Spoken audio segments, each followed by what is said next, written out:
Welcome to Straight Talk. With me today is Carrie Low. Carrie, you are a district councillor. Yes. Representing Tuen Mun. Yeah. And you won in the 2019 elections, right? And the person you beat was a heavyweight, Junius Ho. Yeah. But you beat him. At that time, you were not really well known. But you won. You won. Why did that happen? I think that this is really the results of a series of social movement.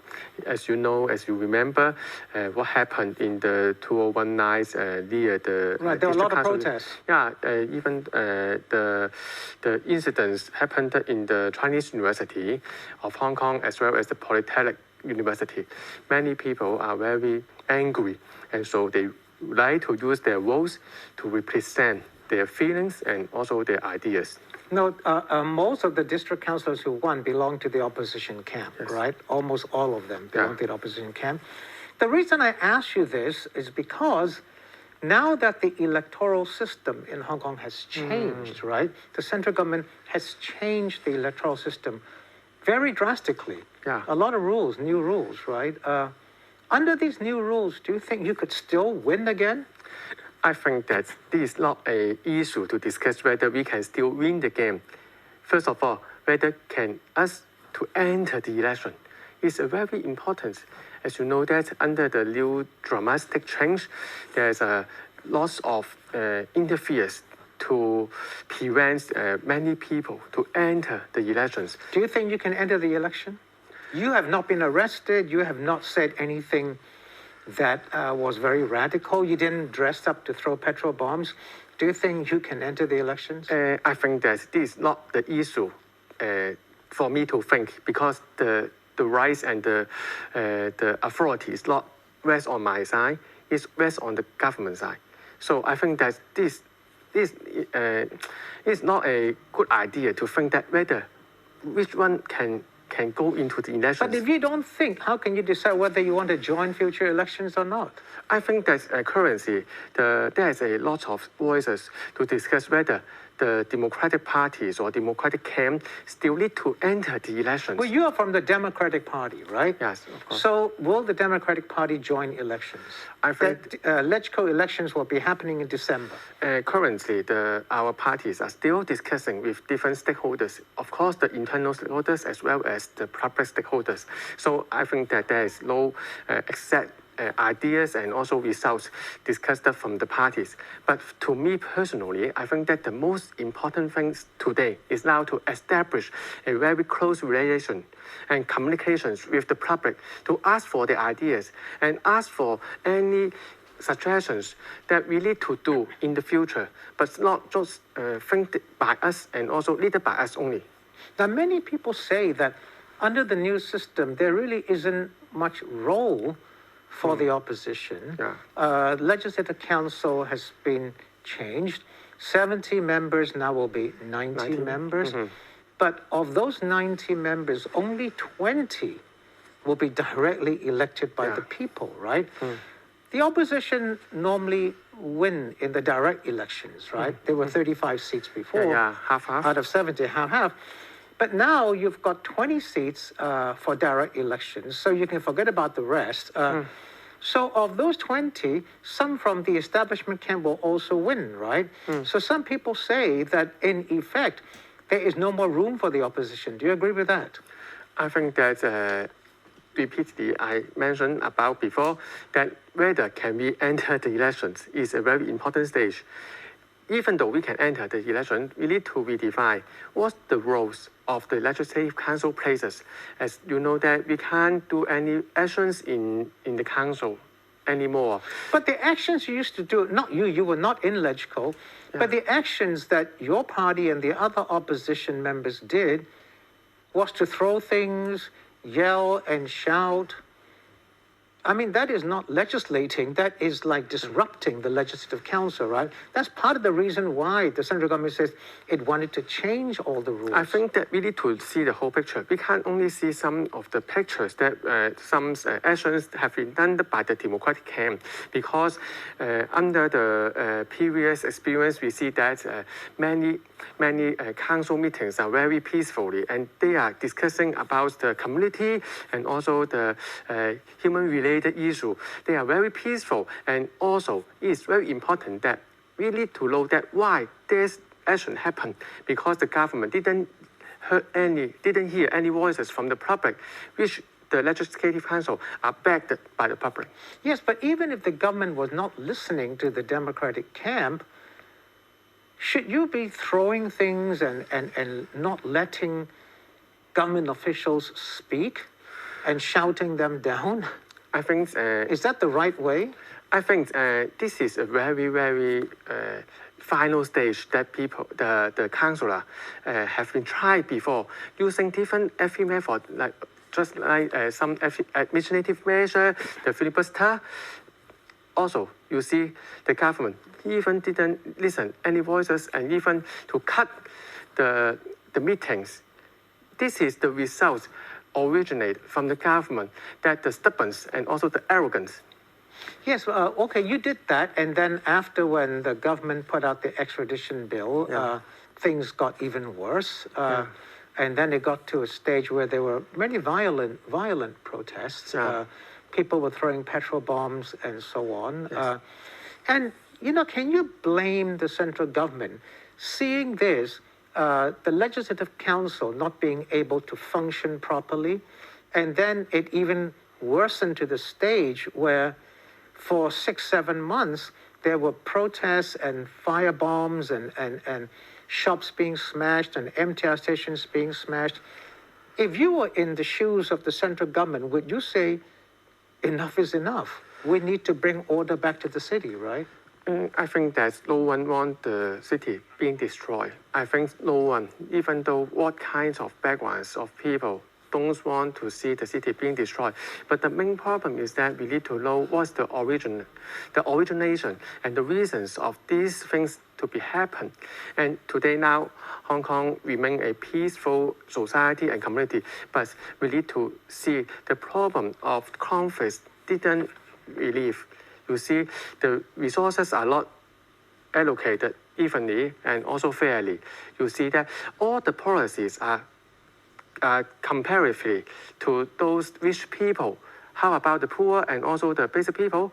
This is very important issue. You say Hong Kong is now a peaceful society.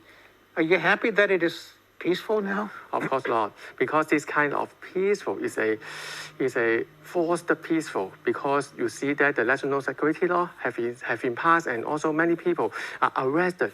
This kind of peaceful is not a true peaceful. So if it is not the true peaceful, what you're saying is that to have real peacefulness in the city, the issues that you just mentioned, like poverty, the rich-poor divide, housing, those issues must be solved, right? Yes, of course. If those are solved, then will you be happy? Of course, we will be happier. But the most important thing we need to seek for is a fully democratic election system.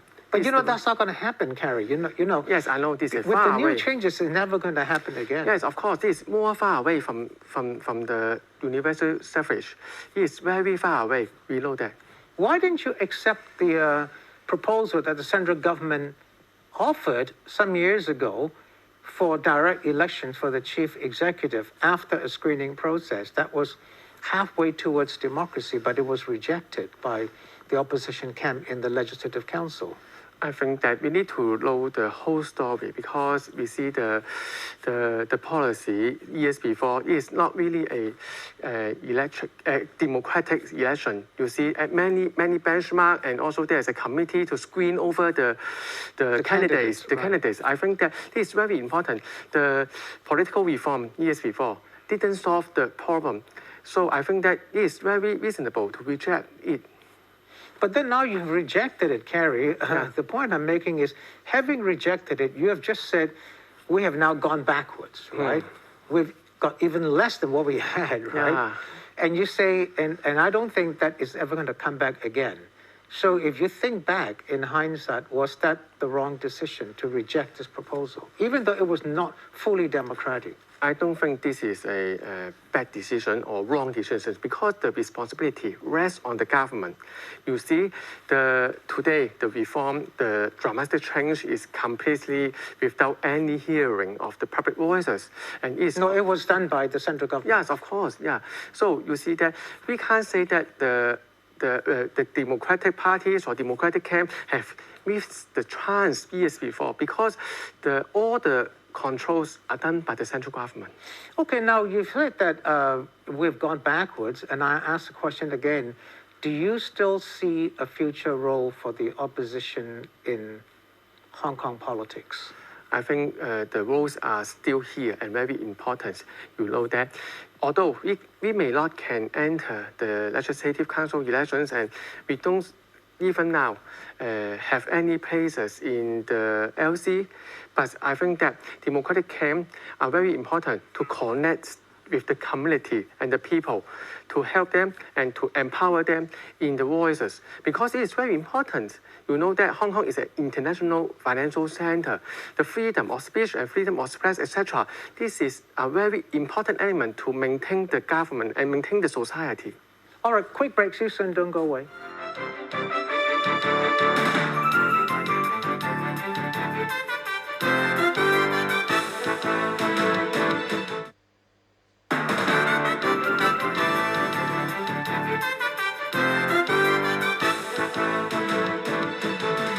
Welcome back. With me is Kerry Low, District Councillor representing Tuen Mun, and you're also a member of the Democratic Party. Now, you say that it's going to be difficult to enter elections from now on, right? Under the changes. The changes affect the Legislative Council more than the District Councils. But will you run again in the next District Council election? Currently, I will still plan to run the coming district elections. The reason why is that because it is an issue related to community and the society. For example, the community issues and also the cases received from the community. This is our responsibility and duty to help and solve the problems inside the community. But one of the government's accusations is that when the opposition won almost all the seats in 2019 in the district council, one of the government's complaint is that all of you say your role is to help the community, but the government says all of you have politicized your office. Instead of helping the community, you've made many things which are none of your concern because they are very political issues left to the Legislative Council. But you've politicized the entire district council system after winning a landslide election. Would you agree with that you've done that? I don't agree because this is only a very minor picture. The real picture is that we have in the community to receive any cases. But you do discuss politics where you should not have, Of course we are. We need to talk about politics because politics are directly correlated with the community issue. For example, the policy, and for example, the budget.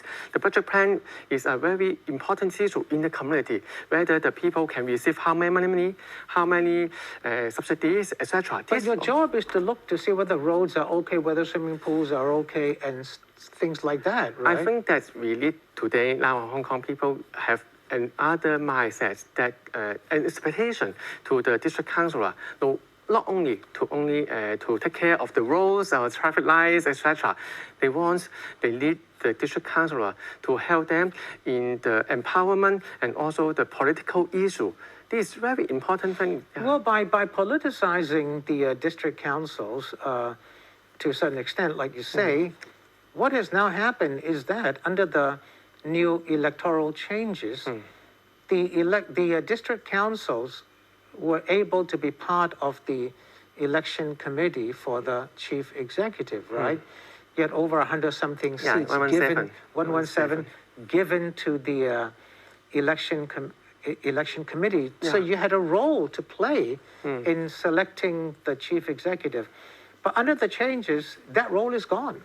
You're no longer in the election committee to have a say in electing the chief executive. That's the consequence of what happened by politicizing the office. Yeah, I think this is a disaster to Hong Kong people because we are all elected by the people and the citizens in Hong Kong. So we are the representative to voice the public voice and community voice to the government. However, nowadays the change have been a very chaos change because the all elected district council has been excluded in the election system. It's very horrible. In 2019, you had 1.6 million people, voters, Yeah. voting for the opposition, right? Whereas the establishment camp had far fewer voters Yes. supporting them, right? But now that you're kicked out of the election committee for the chief executive, that means the voice of 1.6 million people are gone. Yeah. This is very horrible because the government is not listening not only the district council voices but also the millions people voices. This is very important. Will you run in the legislative elections in December? I don't think I will. Why? Because under the current situation, I think that we need to discuss more with the public and the community before making any decision. Well, to run in the legislative elections, let me tell you these 3 steps that you have to go through. First, you've got to be vetted by the Police National Security, Hong Kong Police National Security. Then a committee chaired by the chief executive will be vetted by that. And then another committee chaired again by the chief executive and senior officials, right? So you've got to go through 3 steps. Yes. And the Justice Secretary, Teresa Chang, said just a few days ago, they can look into your background for as far as 10 years ago, or 15 years, whatever. They can look back and check what you have done, in the past, and then to prove whether you're a loyal person or not.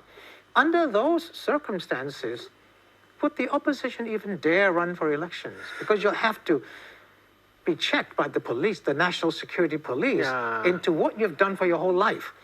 And then that if they find that you've done something which does not qualify you to run for LegCo, they can still say, we found this thing, and they may charge you with a criminal offense, right? Under those circumstances, would anybody actually even dare to run? I think that is very important issue that how to solve and prove that we are loyalty to the government or to the central government. This very Are you loyal? ridiculous. Are you a patriot? I'm sure I'm a loyal one because I serve our community and serve Hong Kong. I meant, are you a patriot in that you respect China, the mainland government? What we need to respect is our citizens. It's very important. We respect the citizen, respect the system of law in Hong Kong. It's very important. But you have to respect the country to be a patriot. Yeah, in fact, we still very important that even though we need to see what we do is better for our society, not only for the controlling power. So now you say the Democratic Party has not decided whether to run again or not. If you were to run in district council elections, like you said you plan to, are you afraid of such background checks? I don't think that even though we didn't enter the election, we are also background checked by the government. So I don't think that is another kind of afraid. Now, what I meant was, I just told you what will happen to LegCo candidates, but the same rules may sooner or later apply to district council candidates. If that is applied, that you have a background check, are you worried? Of course, I think that the background check has been already done for these months ago. So I don't think I have... You have done the background check when you ran in 2019. They checked you and they did not disqualify you, right? But this is going to be a different one done by the National Security Police. So are you worried about that? Of course, I think that that was just done by the district officer, right? But now this is a new rule. Yes, I think that all the elements have been collected and has been gathered by the government or etc. or the National Security Police, etc. I think that this not our concern and our controlling power can do anything to prevent. Have you done something in the past that you would think that in future would disqualify you from elections, like joining protests and so on? To me, I don't think so. But to the government, I don't know. Well, now, as the district councillor, there's now a new regulation that you must swear an oath of allegiance to the basic law. If you don't, then you cannot remain in the district council. Some district councils have said they will not do that. Others have said that they will. Will you do that? I will do so because, as you know, that before entering the elections, we have signed a confirmation letter. The content is about the same with the coming often. So I think that there is no changes. So we need to do so. So you will sign, you will We swear sign, that. yeah. Okay. Now, finally, in the few more minutes, I've got a few more minutes left. Many people say that this is a step backwards in democracy for Hong Kong, but the government says this is a step forward for democracy in Hong Kong because the electoral seats have been increased from 70 to 90. So this is more democracy, although in a different way. And they have said that, Carrie Lam herself has said that we don't have to follow the Western style of democracy. We can have our own style of democracy. Would you agree with that? Of course. Or would you think that the only democracy is the Western style? I don't think that this is, I don't agree to her because you know that, as we mentioned, that the direct district election places have been reduced from 35 to 20. That's this correct. is very significant figures showing that the government is no longer or has less power and intention to listen to the community But and is citizen the voice. Western style of democracy the only form of democracy? Surely Hong Kong can have its own form of democracy. Of course, I don't think that only the Western democracy is the unique democracy system that should be applied in Hong Kong. But we need to know that the democracy, the knowledge, the concept is that how many people voices have been reflected, represented in the government. So I think that. So you're saying direct voting is the only form of democracy? Yes, of course, sure, because this is very diverse and also is very important elements in the democracy. Now, in many people's minds, they're asking, are you staying or are you leaving Hong Kong? Some people have already decided to leave. Thousands have decided to leave. Others have decided to stay. The younger ones are going to leave. Are you going to stay or are you going to leave? Firstly, I don't have any foreign passports. And also, I will need to say, I will be willing to, and also I'm eager to stay in Hong Kong because this is you can have, if you were born before 1997, you qualify to go to the UK with the BNO passport. Sure, but in my opinions, I would like to serve Hong Kong and fight for the democracy and also the equality with all Hong Kong people in Hong Kong. This is our home. So even you are outside the Legislative Council or outside the District Council, you still think that you can do something for the people? Of course, everyone in Hong Kong have their power to change our Hong Kong. What can you do? I think that if I'm no longer a district council member, I can connect with different people, with our community, association, organization to promote and to also to support different democratic parties. Okay. Yeah. Time's up. See you next time. Good evening.